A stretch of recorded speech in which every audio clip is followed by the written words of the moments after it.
છોટાઉદેપુરમાં મંત્રી રીવાબાનો કાફલો ફસાઈ ગયો। કવાંટમાં બિસ્માર રસ્તે મંત્રીનો કાફલો ફસાયો। રીવાબા જાડેજા મામલતદારની ગાડીમાં જવા મજબૂર બન્યા। કન્ટેનર શાળાના ઉદ્ઘાટન માટે થઈને જઈ રહ્યા હતા।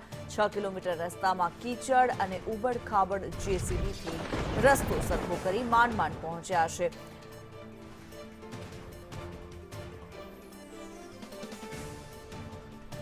અમિત પટેલ વધુ વિગતો જણાવી રહ્યા છે। અમિત, જે પ્રમાણે સ્થિતિ સામે આવી રહી છે, કાદવ કીચડને કારણે મંત્રીનો કાફલો અટવાઈ ગયો હોવાનું સામે આવ્યું છે। શું રહી ઘટના?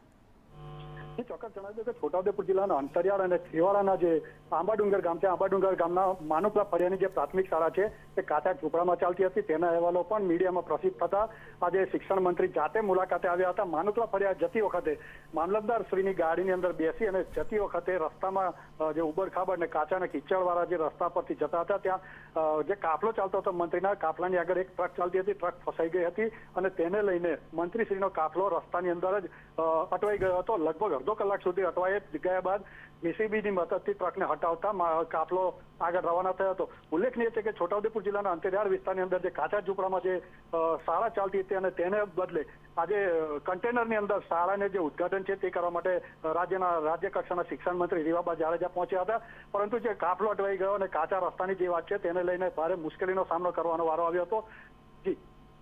જી ધન્યવાદ અમિત આ માહિતી માટે।